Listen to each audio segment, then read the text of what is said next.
She was captured in war, locked in silence and taught to fear every human touch. But when the door finally opened, pain didn't come. A stranger entered, not with weapons, but with a blanket, a warm drink, and no words. What happens when kindness breaks through fear? What if the enemy you feared was the only one who saw the human still alive inside you? This is not just a story about war. It's a story about healing, hope, and the quiet power of compassion. If you are new, here then please subscribe this channel and show thumbs up by liking the video. Now let's move to this wonderful story. Silent, so quiet it made the sound of breathing feel loud. Cold air pressed against the metal walls and the floor felt like ice under bare feet. There were no windows, no sounds from outside. Only a single red light blinked slowly above the thick steel door. The light never stopped. It was like a heartbeat for a room that had none. In the corner, curled tightly with her knees pulled to her chest, sat a girl named Luma. At least that was her name long ago. No one had said it since the crash. No one had even looked at her like she was a person. Once she had been a scout, fast, clever, trained for war.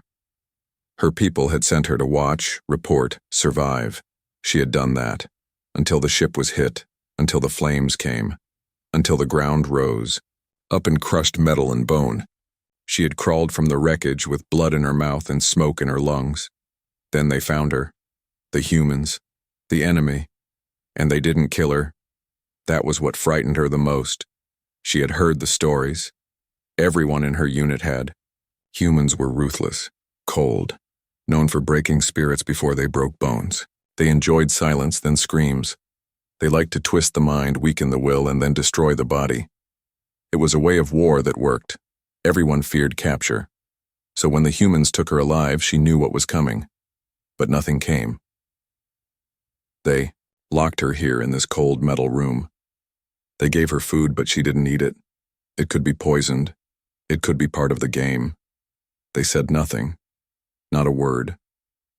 The door never opened except to slide in the small tray. No questions, no beatings, not even cruel smiles. Just silence. Luma waited. Every second, she waited for pain. She built stories in her mind, ones worse than reality.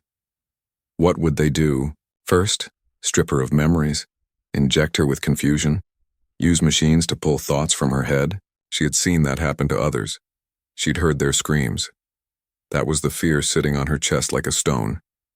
Her body was still whole, but her mind screamed every night. Time passed, though it was impossible to say how much. The blinking. Light never changed. The walls never warmed. Sleep came and went like a thief, stealing minutes, returning nothing. Her muscles ached from staying in one position, but she didn't move. She didn't want to give them anything. Not even a sound. Then one day something changed. The door opened. She froze. Not a sound came from her lips, but her eyes locked onto the figure that stepped in.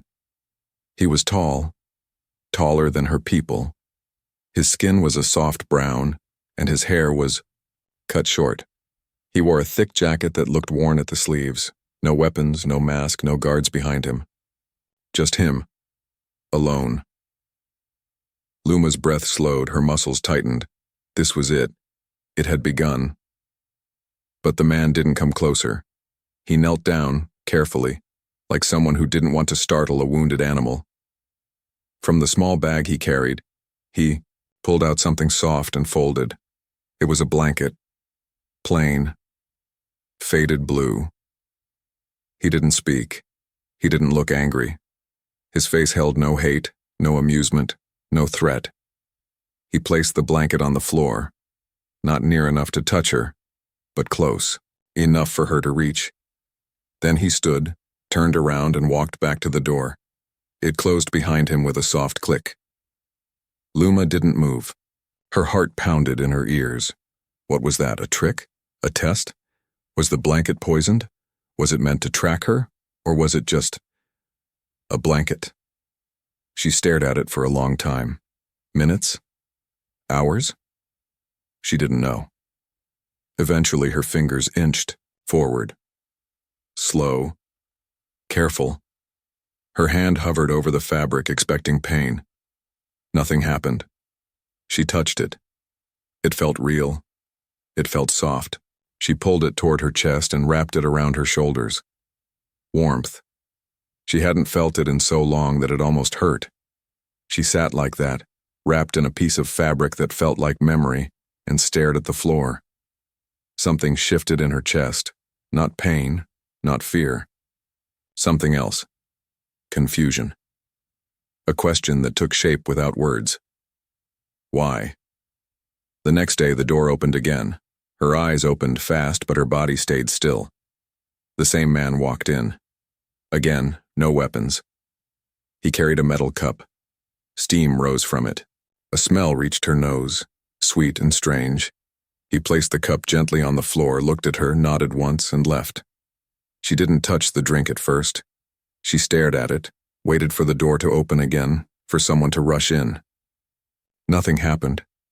After what felt like forever, she reached forward and picked it up. Her hands shook. The steam warmed her face. She sniffed it. The scent brought a memory of something safe, something long ago. She sipped. It was warm. It was sweet. And it didn't kill her. Tears rose to her eyes before she knew why. Not from pain, from something else, something unfamiliar. Kindness? She didn't understand.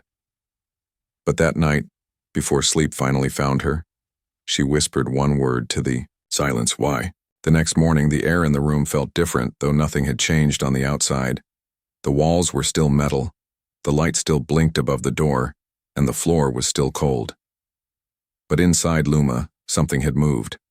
She couldn't explain it. It wasn't hope, not yet, but it was no longer just fear. She was still wrapped in the blanket he had brought. The man who came without weapons, who said nothing and who gave her warmth instead of pain. She had stayed awake long after he left, holding the warm cup in her hands. The taste still lingered on her tongue, sweet, real, not poison. She had expected cruelty. Instead, she received silence, a blanket and tea. That was more dangerous in some ways. Pain, she could fight. But kindness? Kindness slipped past armor and touched something deep, and that made her feel vulnerable. Then, the door opened again. Luma didn't flinch this time, but her eyes locked onto him the moment he stepped inside. It was the same man, tall, quiet. His jacket had a tear on the sleeve that hadn't been there yesterday. She noticed these small things now. He walked carefully, like he didn't want to scare her. In his hands, he carried a small container. He placed it gently on the ground. Inside were pieces of fruit, round, colorful, fresh. Some were red, others yellow. One was green with small spots. "These are safe," he said, his voice calm and low. "They're good." Luma stared at him. She didn't answer. She didn't trust her voice. She didn't trust him either. But she was beginning to doubt the stories, the ones about humans being monsters. He looked nothing like the monsters she had imagined. No weapons, no shouting, just quiet eyes and tired hands. He didn't stay long. He sat down, but not close, far enough to give her space. They remained like that for a while, him sitting with legs crossed and her tucked in the corner, wrapped in the blanket. No one spoke. The silence wasn't empty like before. It wasn't loud. It was soft, like a shared secret. When he finally stood and walked to the door, he paused and looked back once like he wanted to say something but didn't. Then he left. The fruit stayed behind. Luma stared at it for a long time. She didn't touch it. Not yet. Her stomach growled, but her fear was stronger. She had learned not to trust anything too quickly. Still, the smell was sweet and her body was tired of hunger. She waited. Hours passed, maybe more. Eventually, she reached out and picked up the smallest piece, red and round like a planet. She held it close, sniffed it, then touched it too.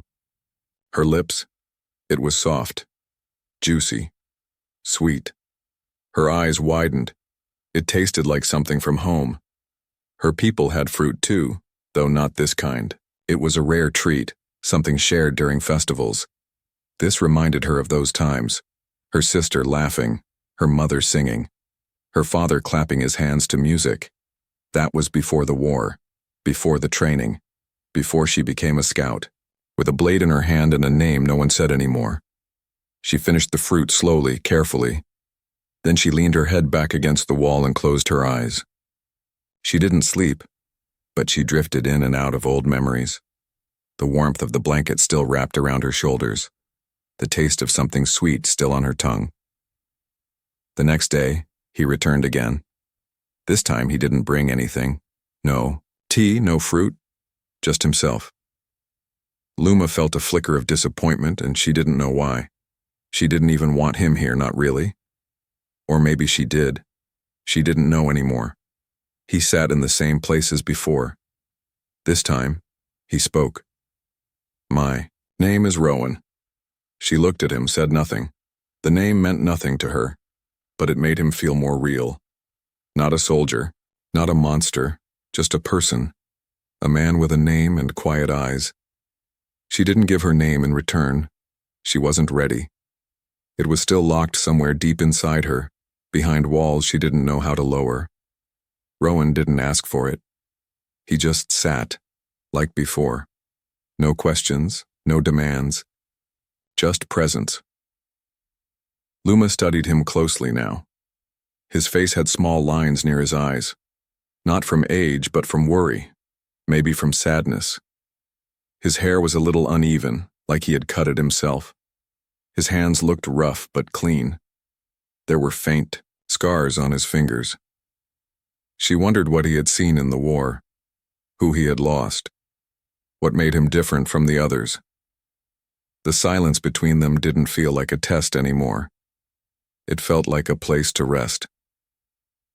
Finally, after what felt like an hour, he stood. He walked to the door, and just before stepping out, he turned and looked at her one last time. "You don't have to be afraid," he said gently. "Not here."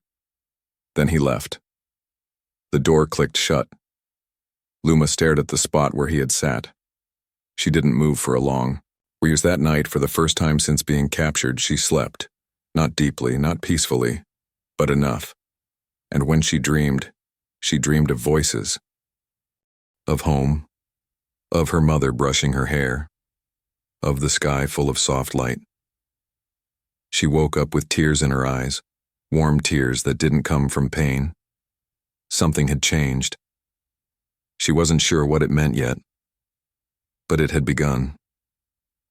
The light in the room never changed. It blinked above the door just as it always had, slow and steady, like a heartbeat made of red glass. But inside the room, inside Luma, something had begun to shift. It wasn't fast or loud. It was quiet, like snow falling on a distant field. The days were still the same, cold, still, lonely, but her thoughts had changed. Each time the door opened, she no longer waited for pain. She waited for him, for Rowan. He came every day now, always carrying something new. One morning it was a spoon, silver, clean, simple. He sat down across from her, held it up and said, "Spoon." His voice was calm, almost careful, like he didn't want to break anything in the room, not even the silence. Then he pointed to the bowl he had placed near her, which held a soft kind of bread. "For food," he said, and gave a small smile. Luma didn't answer, not with words, but she watched him. Her eyes followed every movement. She didn't trust him completely, but he was no longer a shadow. He was becoming something else. Not a captor. Not a stranger. Just Rowan. The next day, he brought a small flat stone, smooth like river glass. He held it up and said, "Stone." Then he placed it beside her. Every time he brought something, he said its name. Always with that same calm voice, never pushing her to repeat. But he waited. Sometimes he waited a long time. At first, she didn't say anything. She just listened. But deep inside, she repeated the words to herself. Spoon, stone, cup, warmth. They were small things, easy things, but they felt like doors. And behind each door, something inside her stirred. She had not spoken in many days, not since her name, not since that one whisper in the dark. But the silence wasn't heavy anymore. It was something they shared now. She began to look forward to his visits, not because she wanted to speak, but because she wanted to see him try. One day he brought nothing at all. He sat down, looked at her, and simply said, "Rowan." Then he placed his hand on his chest. She knew what it meant. It was his name, again. He waited, eyes calm and kind. She didn't answer, but when he reached out slowly and touched the edge of the blanket, he smiled and said, "Blanket?" Then he looked at her. Luma hesitated. Her voice was a locked thing. It had rusted from disuse, but something in her wanted to open. She looked at the cloth in her hands, then looked back at him. Her lips moved. "Blanket," she whispered. It was soft, barely a sound, but Rowan's face lit up, not with surprise but with joy. A quiet joy, the kind that doesn't shout. He didn't cheer. He didn't rush to speak again. He just nodded, as if that one word had been enough to fill the whole room. That night, Luma sat with the blanket pulled around her shoulders, the words still in her mouth like a piece of fruit. She whispered it again, to the walls, to herself. Blanket. It felt good to speak. It felt safe. The next day he brought a book. It was old and the corners were worn. He didn't open it at first, he just placed it between them and tapped the cover. "Book," he said. Then slowly he opened to the first page. The letters meant nothing to her yet, but his voice was steady. He read a simple story, a child and a bird, nothing about war, nothing about pain, just quiet words about friendship and trust. Luma listened without blinking. The sound of his voice moved through the air like music. She didn't know the meaning of every word, but she felt them. They wrapped around her like the blanket. Gentle, warm. She thought about her own language, sharp and exact, built for speed, for giving orders, for survival. It had no soft words for comfort, no slow stories, only duty, orders, silence. But now she wanted more of these new words. Not just to listen, but to use them. Later he pointed to himself again and said, "Rowan." Then he pointed to her. She didn't answer. Her name still felt heavy, but she didn't look away. He nodded, not pushing her. Then he pointed to his mouth, smiled and said, "Friend," a strange word. She had never had one of those before. It felt dangerous, but also beautiful. The days blurred together after that, but they weren't the same. They were softer. They didn't press down on her. Rowan kept coming. He brought new things, a shell from a beach, a feather from a bird, a wooden toy carved by hand. Each came with a name. Each was offered without force. Luma began to say more, quietly, slowly. Sometimes she repeated what he said. Sometimes she asked questions, only small ones, like, "Why spoon?" or "What is beach?" Rowan answered every time, with patience and care.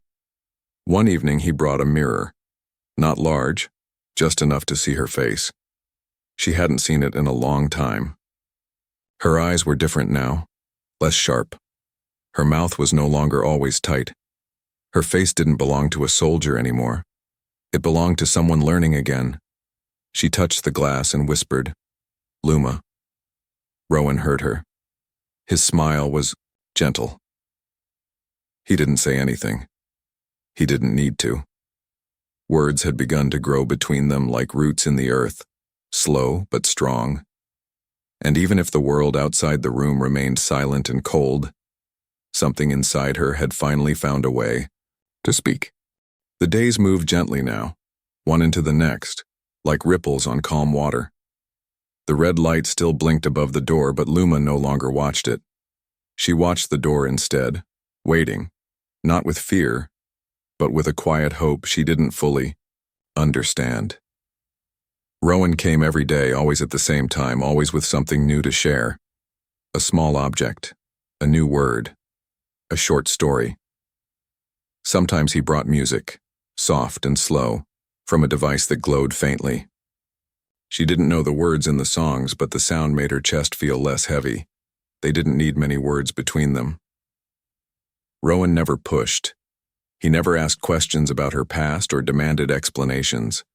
He just came, sat near her, and let time pass. Luma had come to know his face well, the small scar above his eyebrow, the way his fingers tapped his knee when he thought, the quiet sadness in his smile. He was the only human she had met who didn't act like one of the stories her people told. He was something else, maybe something better. But even in that growing safety, a quiet fear remained. Not the same fear that gripped her when she first arrived, but something different. A fear that this strange peace might end. That one day the door would open and it wouldn't be Rowan who stepped in, but someone else. Someone with orders. Someone who didn't bring books and fruit, but pain and decisions. That day came, just not the way she had expected. It was morning when the door opened, but Rowan wasn't alone. A second human stood behind him, taller and dressed in dark clothing. His face was hard and sharp, his eyes like cold metal. Luma pulled the blanket tighter around her shoulders without thinking. The man didn't enter. He just looked at her for a few seconds, then turned and walked away. Rowan stayed behind, kneeling down in his usual place, but something in his face had changed. His voice was calm, but his eyes held worry. "They might move you," he said. "There are people who don't understand what we're doing here." Luma didn't speak. She looked at him, waiting. "I'm trying to stop it," he said, "but I don't know if I can." She nodded slowly. The blanket around her shoulders suddenly felt thinner. She had never asked to be here, never asked for kindness. But now that it had come, she didn't want to lose it. She didn't want to go back to the silence before him. The next day, Rowan came with a small gift. It was a piece of paper, old and slightly torn. On it was a picture, an open field with tall grass and yellow flowers. A blue sky stretched across the top like a dream. "It's a place I knew when I was young," Rowan said. "It's real. Still there, I think. I used to go there when the world felt too loud." Luma took the paper in her hands and held it, carefully. She stared at the colors, at the wide sky and gentle hills. Her fingers brushed the edges like it might vanish if she wasn't careful. "You deserve something like that," he said softly.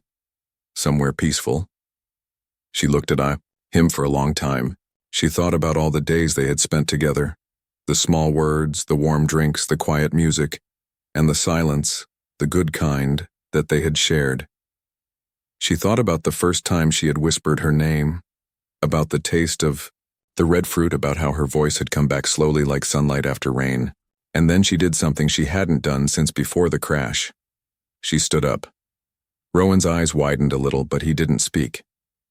She walked slowly across the room, still wrapped in the blanket. She stopped just a few feet from him. Her voice, when it came, was quiet but strong. "If they move me, I want to stay with you." He looked at her, his face full of something that almost broke. He nodded. "Then we'll find a way," he said. And she believed him. Later that evening, after he left, Luma sat on the floor and stared at the photo in her hands. It wasn't her world. It wasn't her sky. But it looked like peace. And that meant something now. The next morning she waited for him with a calm heart. He came, like always. But today something felt different. He brought no objects, no food, no words to teach. Instead, he opened the door wider. "You can come out if you want," he said. Luma didn't move right away. She looked at the open doorway. It wasn't just a way out of the room. It was a gate inside her, one she had never known she needed to walk through. She stepped forward. The hall beyond wasn't bright or beautiful. It was plain, cold, and gray. But beside Rowan, it didn't feel so empty. Her steps were slow, unsure, but they were hers. As they walked side by side, neither of them spoke. They didn't need to. In her hand, Luma still held the paper with the field of yellow flowers. She didn't know where the path ahead would lead, but for the first time in her life, she didn't feel like a weapon. She felt like a person, and that was more powerful than any escape. Somewhere behind them, the door clicked shut, but the gate inside her stayed open.